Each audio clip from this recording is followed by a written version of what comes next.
साथियों, आज हम आगामी जो एग्जाम्स हैं उनके बारे में कुछ इम्पोर्टेंट प्रश्न यहाँ कर रहे हैं। आप इन प्रश्नों को ध्यान से पढ़ें, समझें और लिखें, याद रखें। पहला क्वेश्चन है, विश्व धरोहर समिति की 46वीं बैठक भारत के किस शहर में हुई? इम्पोर्टेंट क्वेश्चन है। विश्व धरोहर समिति क्या काम करती है? यानी वर्ल्ड हेरिटेज कमेटी जिसको हम कहते हैं, उसका मुख्य कार्य है कि संपूर्ण विश्व में प्राचीन धरोहरों को पहचानना, पर्यावरण के हिसाब से जो धरोहर महत्वपूर्ण है उनकी पहचान करना और उनको संरक्षित करना, उनको सूची में सूचीबद्ध करना। ये काम कौन करता है? विश्व धरोहर समिति। और इसकी बैठक हुई है 46वीं, संख्या याद रखें। विश्व धरोहर समिति की 46वीं बैठक नई दिल्ली में हुई है मित्रों।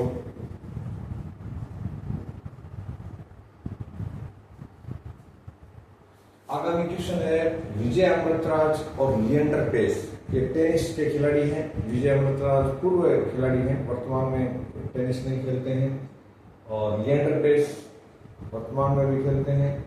इनको इंटरनेशनल टेनिस की हॉल ऑफ जो कमेटी है, हॉल ऑफ फेम है, उसमें इनको शामिल किया गया। तो हॉल ऑफ फेम में शामिल होने वाले टेनिस खिलाड़ी लिएंडर पेस और विजय अमृतराज। तीसरा क्वेश्चन है मित्रों, केंद्रीय बजट की जो प्राथमिकताएं तय की गई है इस वर्ष जो 2024 में अंतरिम बजट केंद्र सरकार ने तय किया था, उसकी क्या क्या प्राथमिकताएं हैं, संख्या क्या है? वो संख्या है 9।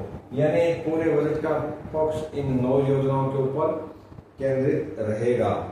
अब एक इंपॉर्टेंट क्वेश्चन है आगामी, जन औषधि केंद्र, ये भारत सरकार की एक योजना है। जन औषधि केंद्र यानी जनता को सस्ती दवाइयां मिले, इसके लिए जन औषधि केंद्र लगभग शहरों में खोले गए हैं। लेकिन इस बार सरकार ने भारत से बाहर भी एक जन औषधि केंद्र खोला है, तो उस देश का नाम आ सकता है कि वो कहाँ खोला गया है। भारत से बाहर अभी 2024 में विदेश मंत्री एस जयशंकर ने उसका इनोवेशन किया है। भारत से बाहर जन औषधि केंद्र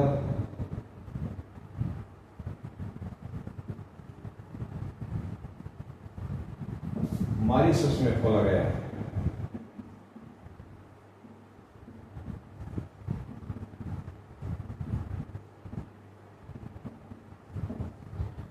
मित्रों, मॉरिशस हिंद महासागर का एक देश है और द्वीपीय देश है। यहाँ काफी लोग धनाढ्य हैं, तो भारतीय शेयर मार्केट में और भारत की कंपनियों में मॉरिशस से बहुत बड़ा निवेश आता है। पिछले वर्ष ये मॉरिशस इन्वेस्टमेंट के मामले में पूरे वर्ल्ड में भारत में जो इन्वेस्टमेंट आता है उसमें ये प्रथम था। फिर आगामी क्वेश्चन है, वित्त आयोग जो 16वां भी गठित हो चुका है, वित्त आयोग संख्या इसकी 16वां के अध्यक्ष। साथियों, ये नाम है अरविंद पानगढ़िया। क्या नाम है? अरविंद पानगढ़िया। ये राजस्थान मूल के अर्थशास्त्री हैं, नीति आयोग में भी रह चुके हैं। अरविंद पानगढ़िया। वित्त आयोग का अनुच्छेद कौन सा है? वित्त आयोग अनुच्छेद 280 में गठित होता है, यानी यह एक संवैधानिक आयोग है जिसका संविधान में उल्लेख है। नीति आयोग संवैधानिक नहीं है, वो गैर संवैधानिक है, उसका संविधान में उल्लेख नहीं है। योजना आयोग भी गैर संवैधानिक था। तो यह अनुच्छेद 280 पर आधारित है वित्त आयोग। और इसका कार्य क्या है? केंद्रीय करों में से केंद्र और राज्यों का हिस्सा तय करना। इसका कार्य क्या है वित्त आयोग का? करों में से जो भी टैक्सेस होते हैं भारत सरकार के पास, करों में से राज्य और केंद्र का हिस्सा तय करना, यानी किसको कितना दिया जाएगा, यह सारा वित्त आयोग गाइडेंस देता है। और इस वित्त आयोग की रिपोर्ट कब प्राप्त होगी और कब लागू होगी? इस वित्त आयोग की रिपोर्ट 31 अक्टूबर 2025 को प्राप्त हो जाएगी सरकार को, और 1 अप्रैल 2026 26 से ये रिपोर्ट लागू होगी। कब से होगी? 1 अप्रैल 2026 से। और इस आयोग में कुल 5 सदस्य हैं। सदस्यों के नाम याद रखने की अपनी आवश्यकता नहीं है, सिर्फ अपने वित्त आयोग के अध्यक्ष का नाम याद रखेंगे। आगामी क्वेश्चन है 5वां क्वेश्चन।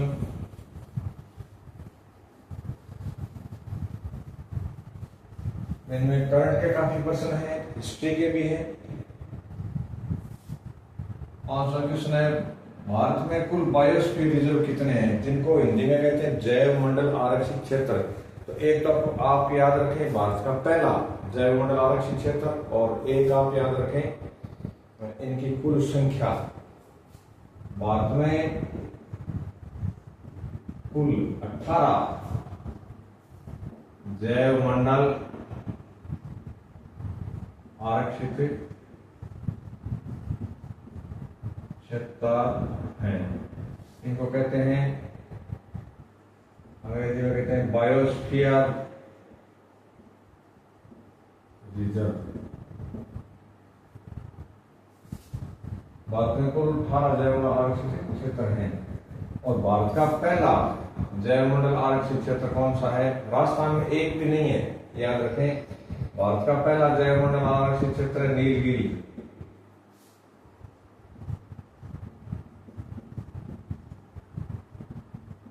कौन सा है? नीलगिरी।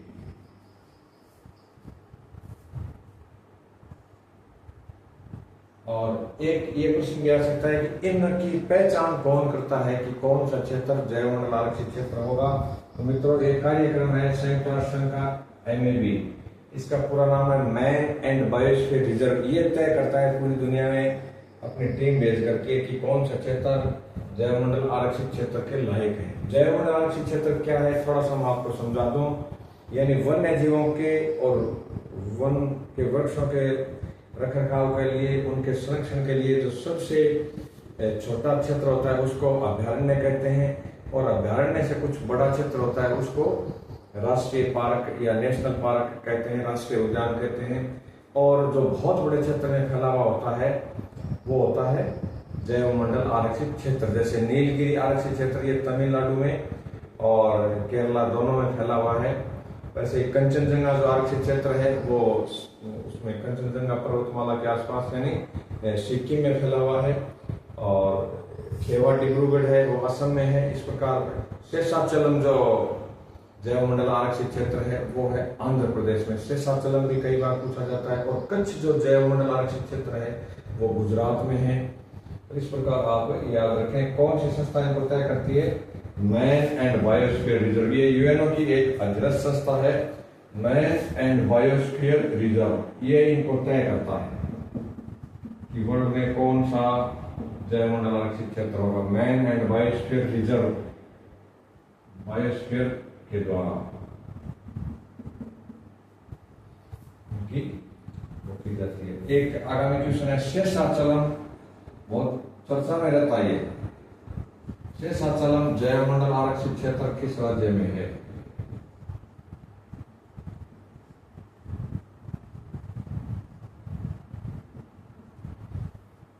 तो ये कहां है? आंध्र प्रदेश में।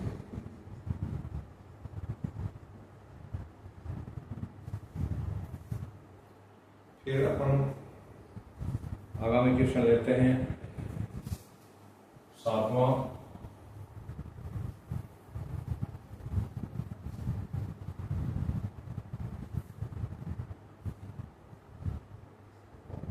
राजस्थान का एकमात्र और नवीनतम पहली बार खुला है किसान सेवा केंद्र। राजस्थान का एकमात्र किसान सेवा केंद्र कहाँ है? भारत सरकार ने खोला है ये किसान सेवा केंद्र। ये है जोधपुर में। कहाँ है? जोधपुर। फिर आगामी क्वेश्चन है राजस्थान के प्रथम उप मुख्यमंत्री का नाम। मित्रों, चर्चा में प्रश्न है, और अब इस सरकार में भी दो उप मुख्यमंत्री बन चुके हैं। वैसे उप मुख्यमंत्री का पद संवैधानिक नहीं है, संविधान में इसका उल्लेख नहीं है। शक्ति संतुलन के लिए उप मुख्यमंत्री और उप प्रधानमंत्री के पद बनाए जाते हैं।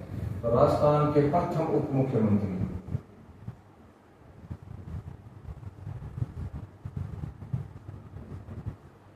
ये है टीकाराम पालीवाल। ये पहले मुख्यमंत्री रह चुके हैं।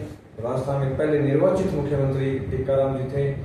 और जब उपचुनाव में किशनगढ़ क्षेत्र से जीत कर के आए जयनारायण जी व्यास, तो वो पुनः मुख्यमंत्री बन गए और इनको उप मुख्यमंत्री बनाया गया। राजस्थान के प्रथम उप मुख्यमंत्री श्री टीकाराम पालीवाल।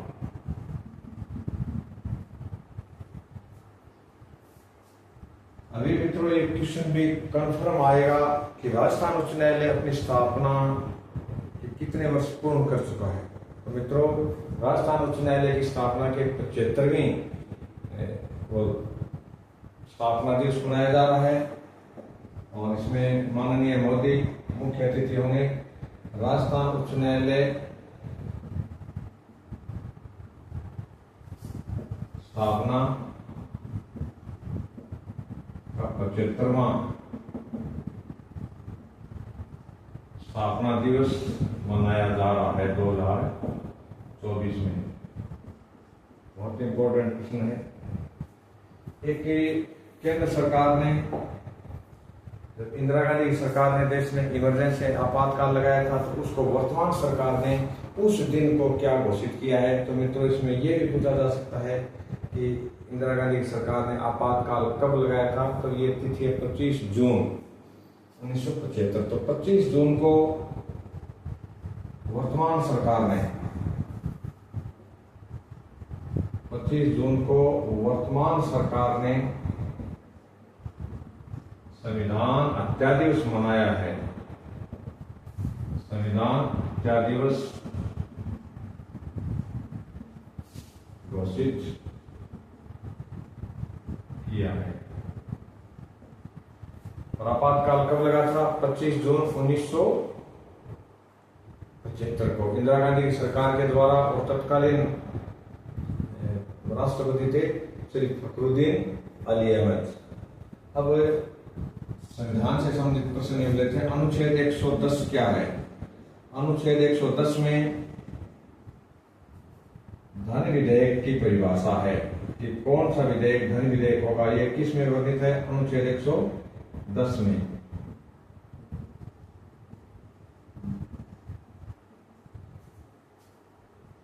अनुच्छेद 100 क्या है मित्रों?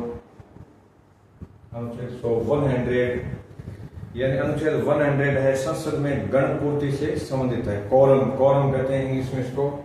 संसद में यानी उससे न्यून संख्या में उपस्थिति पर संसद की मीटिंग नहीं होगी तो वो गणपूर्ति है। गणपूर्ति 1/10 होती है। याद रखें कितनी होती है? 1/10। अनुच्छेद 100 में संसद में गणपूर्ति का प्रावधान।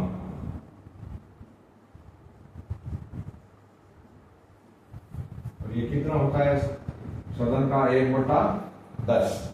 यानी जैसे मान लीजिए राज्यसभा में 250 सांसद हैं तो उसके यदि 25 आ जाएंगे तो मीटिंग शुरू हो जाएगी। फिर 13वां क्वेश्चन है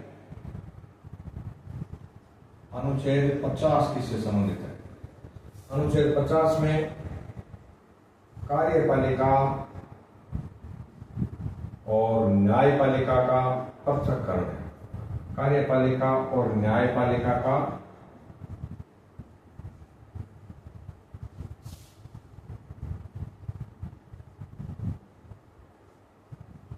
पृथक्करण किसमें है? अनुच्छेद 50 में।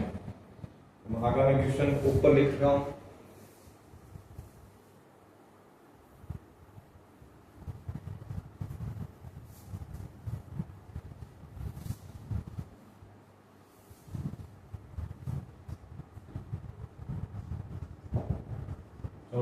बहुत इजी क्वेश्चन है। वर्तमान राज्यपाल किस राज्य के निवासी हैं? वर्तमान राज्यपाल श्री एच के बागड़े, हरिभाऊ कृष्णराव बागड़े नाम है इनका पूरा। एस के बागड़े किस राज्य से आए हैं? किस राज्य के हैं? इसका जवाब है महाराष्ट्र।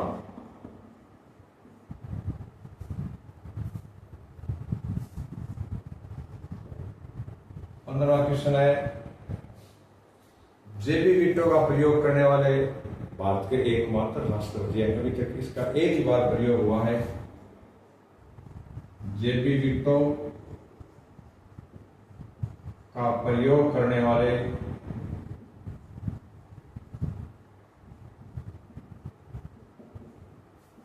एकमात्र राष्ट्रपति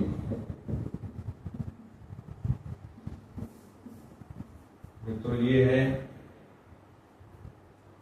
ज्ञानी जैल सिंह। क्या नाम है?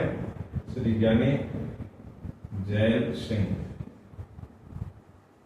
और इन्होंने किस एक्ट पे अधिनियम पे किया था? पोस्ट ऑफिस बिल जो केंद्र सरकार ने पारित करके भेजा था तत्कालीन राजीव गांधी की सरकार ने, और इनके जो आपसी संबंध खराब संबंधों के चलते इस बिल के ऊपर राष्ट्रपति ने अनुमति नहीं दी और वो वहीं पड़ा रह गया। आज तक वो